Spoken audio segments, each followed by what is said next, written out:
अस्सलाम वालेकुम स्टूडेंट्स, कैसे हो आप सब। उम्मीद है सब अच्छे होंगे, सब काम शाम चल रहे होंगे, साथ साथ पढ़ाई भी चल रही होगी। अच्छा, तो हम लोगों ने आज स्टार्ट करना है बायो क्लास 9 का chapter number 2 solving biological problems. अच्छा, इस चैप्टर में हम पढ़ेंगे कि what are biological problems and how to solve it. किस तरह से साइंटिस्ट काम करते हैं, किस तरह हमारे पास थ्योरीज आती हैं, किस तरह हमें ये सारी स्टडी जो है वो मिलती है। अच्छा, बायोलॉजिकल मेथड जो हैं अभी नाम से पता चल रहा है कि वो मेथड जो बायोलॉजिकली जो प्रॉब्लम्स होती हैं उनको सॉल्व करने के लिए जो मेथड इस्तेमाल किए जाते हैं उनको हम बायोलॉजिकल मेथड कहते हैं। अब हमारे पास कुछ इस तरह के स्टेप्स हैं जिनको फॉलो करना ज़रूरी होता है। फर्स्ट इसमें क्या है, to solve the biological problems. पहला स्टेप है हमारा रिकॉग्निशन ऑफ बायोलॉजिकल प्रॉब्लम। हमें पता होना चाहिए हम वो ऐसी प्रॉब्लम जो हम रिकॉग्नाइज़ करें बायोलॉजिकली, किसी भी जानदार के लिहाज से, किसी भी लिविंग ऑर्गेनिज्म, लिविंग थिंग के लिहाज से। अच्छा, उसके बाद हमारे पास है ऑब्ज़र्वेशन। हम उसके बारे में मालूमात करेंगे, ऑब्ज़र्व करेंगे।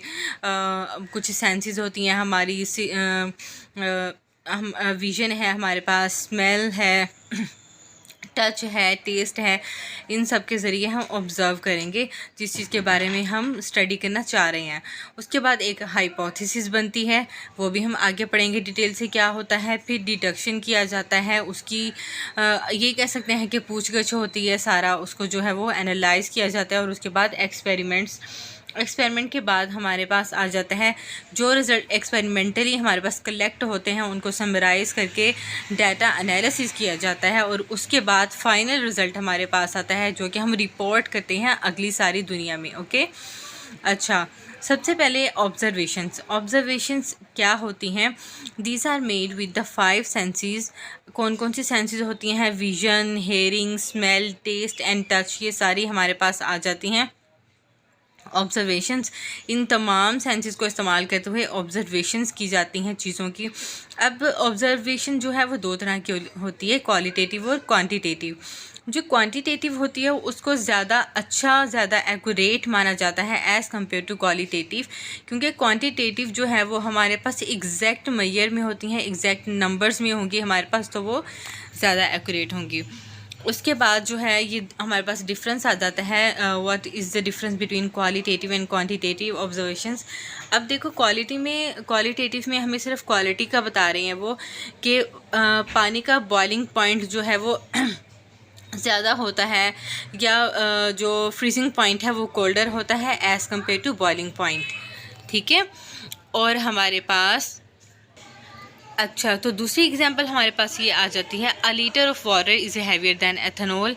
मतलब कि उन्होंने हमें यहाँ पे कुछ बताया नहीं है, उन्होंने हमें सिर्फ ये कहा है कि जो हमारे पास एथेनॉल है, उन्होंने कहा है कि जो एथेनॉल है वो है लाइटर होता है देन वाटर। ठीक है, इसमें उन्होंने हमें कोई क्वांटिटी नहीं बताई है, कितना हैवियर होगा, कितना लाइटर होगा। अच्छा, इसी वजह से जो क्वालिटेटिव ऑब्जर्वेशंस होती हैं वो लेस एक्यूरेट होती हैं, मतलब एक अंदाज़ा ही होता है, वो वेरिएबल होती हैं, कभी ज़्यादा हो रही है, बढ़ रही है। हम ये कह सकते हैं कि वो ज़रा थोड़ा हल्का है, वो ज़्यादा भारी है, लेकिन एक्यूरेट नंबर्स हमें नहीं पता, तो ये मेजरेबल नहीं होती हैं। जो क्वांटिटेटिव ऑब्जर्वेशंस होती हैं as compare to qualitative observations are more accurate because they gives us एक स्पेसिफिक नंबर्स। ठीक है, स्पेसिफिक अमाउंट हमारे पास आ जाती है। अब देखें example, freezing point of water is 0 degree and boiling point जो है वो 100 पे होगा। यहाँ पे इन्होंने हमें ये नहीं बताया कि फ्रीजिंग पॉइंट कम है, बॉइलिंग पॉइंट ज़्यादा है, इन्होंने हमें एग्जैक्ट नंबर दिए हैं। उसके बाद अ litre of water veg 100 grams and ethanol is 189 ग्राम। ठीक है, अब उन्होंने हमें बता दिया कि पानी जो है वो 100 ग्राम होता है 1 लीटर के अंदर, जबकि एथेनॉल जो है वो 189। अब हमें एक्यूरेट पता चल गया है कि एथेनॉल जो है वो हैवियर होता है देन वाटर, इसीलिए ये हमारे पास मोर एक्यूरेट है, नॉट वेरिएबल, ये चेंज नहीं होती हैं, ये एग्जैक्ट रहती हैं और ये मेजरेबल हैं। उसके बाद हमारे पास ऑब्जर्वेशन के बाद आ जाती हैं हाइपोथेसिस। जो ऑब्जर्वेशन से हमें डाटा मिलता है, जो मालूमात मिलती हैं, हम उनको कलेक्ट कर लेते हैं और उनके एक हाइपोथेसिस बना देते हैं। ठीक है, अब what is hypothesis? Tentative explanation of observations are called hypothesis. Tentative का मतलब क्या होता है? जो कि गलत साबित भी हो सकती हैं, हमें ये नहीं पता, अभी फ़िलहाल हम ये नहीं कह सकते कि ये बिल्कुल सही बात हम कर रहे हैं। जो गलत साबित हो सकती हैं उनको हम टेंटेटिव कहते हैं। It may be defined as propositions that might be true, ठीक भी हो सकती हैं और गलत भी हो सकती हैं, ठीक है। तो हाइपोथेसिस के कैरेक्टर्स क्या हैं, ये आपका शॉर्ट क्वेश्चन बहुत इंपॉर्टेंट बन जाता है।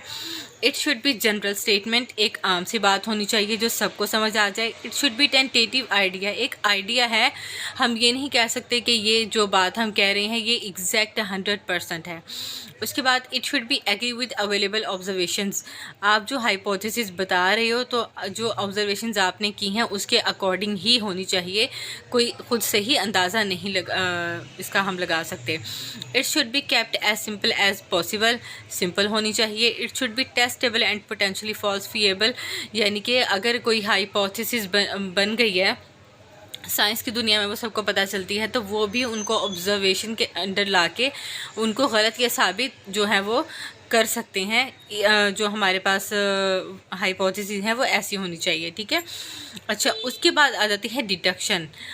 Deductions are logical consequences of hypothesis. For this purpose hypothesis जो हैं, हम जो डिडक्शंस हैं, अब देखें डिटेक्टिव जिसे हम कहते हैं ना कि जासूस है, ठीक है, डिटेक्टिव के नाम से पता चल रहा है, इसलिए डिडक्शंस जो है वो इस तरह ही होती है कि हाइपोथेसिस की जासूसी की जाती है, एक तरह से सिंपल अल्फाज में समझने के लिए। तो इसमें हम क्या कहते हैं कि अगर हाइपोथेसिस ये है तो ऐसा भी हो जाना चाहिए, ठीक है। तो इसमें हम इस्तेमाल करते हैं इफ़ एंड देन का। जैसे अगर हम एग्जांपल ले लेते हैं कि इफ़ स्पैरोज हैव विंग्स, अगर चिड़िया के पर होते हैं, देन तो all birds should have wings, तो तमाम परिंदों के पर होने चाहिए, ठीक है। तो इसमें हम इफ़ एंड देन का यूज़ करते हैं। उसके बाद आ जाती है experimentation. Most basic step biologist perform is experiments to see if hypothesis is true और नॉट। बहुत से तजर्बे किए जाते हैं, बहुत से एक्सपेरिमेंट्स किए जाते हैं, कोई एक इंसान एक्सपेरिमेंट नहीं करता, बहुत से लोग जो हैं वो एक टाइम पे डिफरेंट ग्रुप्स बना के एक्सपेरिमेंट करते हैं। इससे पता, और एक्सपेरिमेंट ऐसे किए जाते हैं कि दो ग्रुप्स हमारे पास बनते हैं, कंट्रोल ग्रुप एक्सपेरिमेंटेशन होता है और एक्सपेरिमेंटल ग्रुप, ठीक है। अब देखें, कंट्रोल और एक्सपेरिमेंटल ग्रुप जो है वो मैंने स्टार लगा के यहाँ पे लिखा हुआ है, जो कि हम बाद में इसकी तफसीलन भी बात करेंगे एक लेक्चर में अलग से। लेकिन अभी समझने के लिए ये होता है कि अगर हम बात करें कि पौधों के लिए कार्बन डाइऑक्साइड ज़रूरी है या नहीं, ओके, उनकी जो हमारे पास फोटोसिंथेसिस के लिए या उनके ज़िंदा रहने के लिए कार्बन डाइऑक्साइड ज़रूरी है या नहीं, तो हम दो ग्रुप्स बनाएंगे पौधों के, एक होगा एक्सपेरिमेंटल ग्रुप और एक होगा कंट्रोल ग्रुप।